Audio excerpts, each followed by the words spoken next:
سورۃ مائدہ کی دوسری آیت چل رہی تھی۔ پہلے اللہ تعالیٰ نے فرمایا احرام کی حالت میں کہ جب تم محرم بن جاؤ، حج یا عمرے کا احرام باندھ لو تو شکار نہ کرو، نہ تو حرم کا شکار کرو نہ ہی حرم سے باہر کسی اور جگہ کا شکار کرو، سوائے سمندری شکار کے کہ سمندری شکار احرام کی حالت میں تو کر سکتے ہیں، بری شکار احرام کی حالت میں نہ تو حرم میں کر سکتے ہیں نہ حرم سے باہر کر سکتے ہیں۔ پھر فرمایا کہ احرام کی لا محال ایک مدت ہوتی ہے، اس کے بعد انسان احرام سے کھل جاتا ہے، احرام کھول دیتا ہے۔ فرمایا وَإِذَا حَلَلْتُمْ فَاصْطَادُوا، جب تم احرام کھول دو تو اب شکار کر سکتے ہو، وہ شکار بھی حرم سے باہر کا کر سکتے ہیں، حرم کے اندر کا شکار نہ تو احرام کی حالت میں کر سکتے ہیں نہ احرام کے علاوہ عام کپڑوں کے اندر ہوں تو کر سکتے ہیں، دونوں صورتوں میں نہیں کر سکتے۔ کیوں؟ اس لیے کہ حرم کے اندر اللہ تبارک و تعالیٰ نے ہر چیز کو محفوظ بنا دیا، یہاں تک کہ احرام کی حالت میں حرم کے اندر آپ درخت بھی نہیں کاٹ سکتے، درخت بھی نہیں کاٹ سکتے۔ تو اسی کا فرمایا وَإِذَا حَلَلْتُمْ فَاصْطَادُوا، جب تم احرام کھول لو تو شکار کر سکتے ہو۔ یہ اس وقت کی بات ہے کہ جب وہاں کھانے پینے کی چیزیں نہیں ملتی تھیں، ہوٹل وغیرہ نہیں تھے، دور دراز سے لوگ آتے تھے تو کئی دن قیام کرتے تھے، سالہ سال چلتے چلتے پہنچتے تھے، تو ایسا تو نہیں کہ ایک دوسرے ہفتے پہنچ جائیں، وہاں پھر مہینہ 2 مہینے جتنا عرصہ دل چاہتا تھا رہ جاتے تھے۔ تو پھر لا محال پھر اخراجات کو کیسے برابر کیا جائے تو شکار کر لیا کرتے تھے۔ تو احرام کے اندر تو شکار منع تھا، احرام کے بغیر حرم کے اندر شکار منع تھا، حرم سے باہر کر سکتے تھے۔ اب یہ حدود حرم کہاں سے کہاں تک ہے؟ اس کا آسان طریقہ یہی ہے کہ جب ہم پہلا عمرہ کر چکے ہوتے ہیں، یہیں سے ہم کراچی ایئرپورٹ سے احرام باندھتے ہیں یا بیچ میں یلملم تک پہنچتے ہیں تو ہمیں کہا جاتا ہے کہ آپ احرام باندھ لیں۔ اب وہ پہلا عمرہ ہم کر لیتے ہیں تو دوسرا عمرہ کرنے جاتے ہیں تو ہم پھر ایک اور جگہ تنعیم یا مسجد عائشہ چلے جاتے ہیں، وہاں جا کے احرام باندھ کر آتے ہیں۔ اس حدود کے اندر ہمیں شکار کرنا منع ہے، بھلے احرام میں ہوں یا بغیر احرام کے۔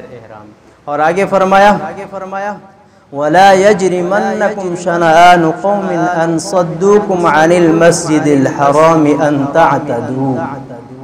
اس آیت کا شان نزول یہ ہے کہ ایک مرتبہ کچھ لوگ مکہ سے مدینہ آئے اور مدینے میں آ کر نبی کریم صلی اللہ علیہ وسلم سے کہا کہ ہم ایمان لانا چاہتے ہیں، آپ ہمیں کلمہ پڑھائیں۔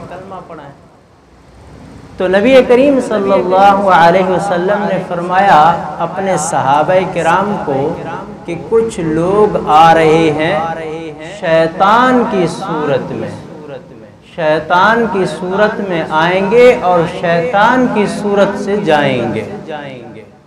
چنانچہ صحابہ کرام نے دیکھا تو وہ چند لوگ تھے، آئے اور کہا کہ ہم کلمہ پڑھنا چاہتے ہیں۔ تو نبی کریم صلی اللہ علیہ وسلم نے کلمہ پڑھایا۔ جب کلمہ پڑھایا تو یہ جب جانے لگے مکہ واپس جانے لگے تو مدینہ سے باہر صحابہ کرام کے جانور جو تھے ان سب کو ہانک کر لے گئے مکہ کی طرف۔ صحابہ کرام کو جب معلوم ہوا تو صحابہ کرام نے ان کا تعاقب کیا لیکن یہ باہر نکل گئے۔ تو جب صحابہ کرام عمرہ قضا کی نیت سے گئے، عمرہ قضا پہلے صلح حدیبیہ پر صلح ہو گیا تھا، پھر واپس آ گئے تھے، عمرہ نہیں ہوا۔ دوسرے سال جب عمرہ کرنے گئے تو وہ شخص جو جانور لے کے چلا گیا تھا اور صحابہ کرام جب گئے تو دیکھا کہ وہی شخص ہے، وہی جانور ہے، وہی شخص ہے، وہی ہمارے جانور ہیں۔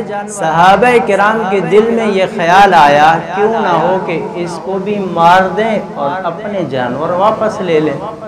فرمایا وَلَا يَجْرِمَنَّكُمْ شَنَآنُ قَوْمٍ أَن صَدُّوكُمْ عَنِ الْمَسْجِدِ الْحَرَامِ أَن تَعْتَدُوا۔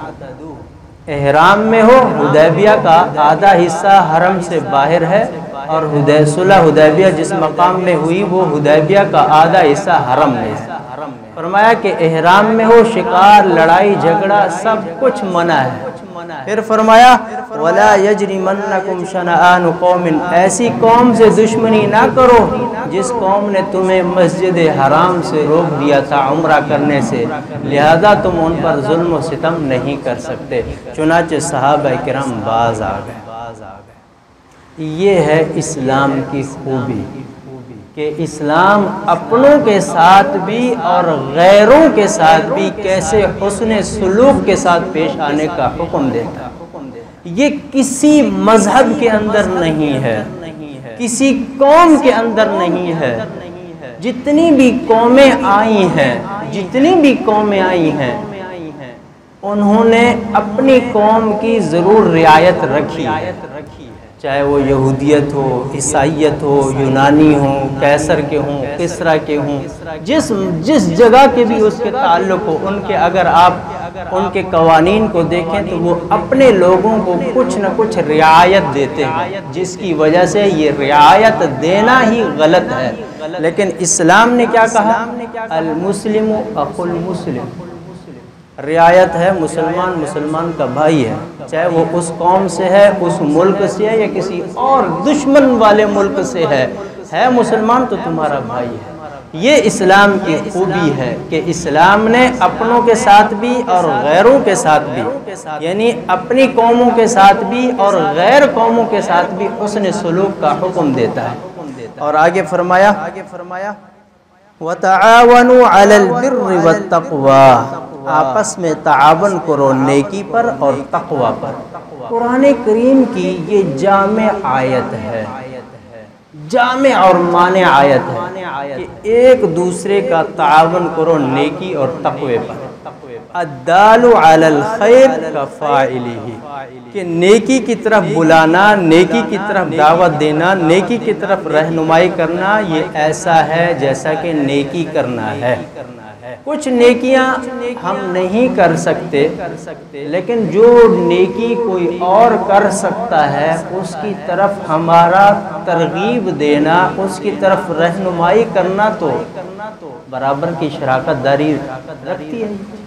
مثال کے طور پر میرے پر حج فرض نہیں ہے، مثال کے طور پر کسی صاحب میرے دوست پر حج فرض ہے، میں اس کو تو کہہ سکتا ہوں کہ آپ پر حج فرض ہے، آپ حج کر لیں۔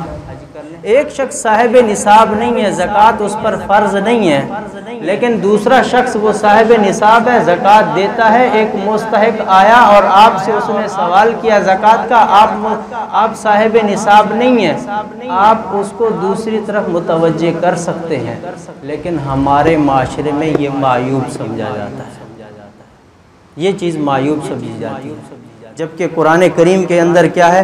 وَتَعَاوَنُوا عَلَى الْبِرِّ وَالتَّقْوَى۔ نبی کریم صلی اللہ علیہ وسلم کے پاس کوئی آتا سائل اور آ کے سوال کرتا، اپنی حاجت ضرورت پیش کرتا، پیارے پیغمبر کے پاس اگر وہ چیز ہوتی تو عنایت فرما دیتے، اگر وہ چیز نہیں ہوتی تو صحابہ کرام کی طرف متوجہ فرما دیتے۔ آج ہم سمجھتے ہیں کہ لوگ کیا کہیں گے کہ شاید اپنے لیے مانگ رہا ہے، پتہ نہیں کیا ہے، یہ دوسروں کی طرف یہ کیوں کہہ رہا ہے، اس کو کیا مفاد ہے۔ نہیں، اسلام اس چیز کا یہ نہیں حکم دیتا، بلکہ اسلام کہتا ہے کہ خود نیکی کرو، جو نیکی تم خود نہیں کر سکتے تو دوسروں کے اس پر مدد کرو، اس کی نشاندہی کرو، اس کی طرف ان کی رہنمائی کر دیں۔ اور آگے فرمایا وَلَا تَعَاوَنُوا عَلَى الْإِثْمِ وَالْعُدْوَانِ، ظلم و زیادتی پر ایک دوسرے کی مدد نہ کرو۔ اب یہ بھی جامع اصول ہے، ہر وہ ملازمت کے جس کے اندر حرام چیز ہو، بکی جا رہی ہو، حرام چیز فروخت ہوتی ہو، اس حرام چیز کے فروخت کرنے کے لیے ان کو مکان کرائے پر دینا، ان کو دکان کرائے پر دینا، ان کے لیے کچھ بوتلیں بنانا کہ جس کے اندر وہ چیز رکھی جاتی ہے، محفوظ کی جاتی ہے، یا ان کی مدد و نصرت کے لیے اس دکان پر اس کمپنی میں ملازمت کرنا، یہ ساری صورتیں ناجائز، یہ ساری صورتیں ناجائز۔ بہت سے لوگ سوال کرتے ہیں کہ بھئی جو چیز انسان کے لیے حرام ہے اس چیز کا بیچنا، اس چیز کے بنانے میں معاونت کرنا کسی بھی صورت، اس چیز کو بنانے کے لیے ان کو جگہ دینا، یہ ساری چیزیں برابر کی ہیں، وہ حرام ہے۔ اس لیے قرآن کریم میں فرمایا چند حروف کے اندر وَلَا تَعَاوَنُوا عَلَى الْإِثْمِ وَالْعُدْوَانِ، گناہ کے اوپر ایک دوسرے کی مدد نہ کرو۔ اب یہ اسلام کا ایک حکم ہے۔ ہم مسلک کی بنیاد پر، قومیت کی بنیاد پر، لسانیت کی بنیاد پر، علاقائی بنیاد پر ایک دوسرے کی مدد کرتے ہیں، بھلے ہمیں معلوم ہے کہ ہمارا بندہ غلط ہے، اس کے باوجود بھی ہم اس وجہ سے کہ یہ ہمارا بندہ ہے، اس وجہ سے کہ یہ میرا پڑوسی ہے، اس وجہ سے کہ کل کو میرا اس سے کام پڑے گا، اس کی ہاں میں ہاں ملاتے ہیں۔ اسلام اس چیز کی اجازت نہیں دیتا۔ اور آگے فرمایا وَاتَّقُوا اللَّهَ، اللہ سے ڈرتے رہو۔ یاد رہے گناہوں کے ساتھ تعاون کرو گے انہی وجوہات کی بنیاد پر تو اللہ کا ڈر نہیں ہے۔ نیکی کے ساتھ ایک دوسرے کا تعاون کرو گے، یہ اللہ کا ڈر ہے، اللہ کا خوف ہے، تو آپ دوسرے کو اس طرف متوجہ کر رہے ہیں۔ اور آگے فرمایا ان اللہ شدید العقاب، یاد رکھو اللہ کی پکڑ، اللہ کی سزا بہت سخت ہے۔ دعا ہے کہ اللہ تبارک و تعالی قرآن سمجھنے کی توفیق عطا فرمائے۔ وآخر دعوانا الحمدللہ رب العالمین۔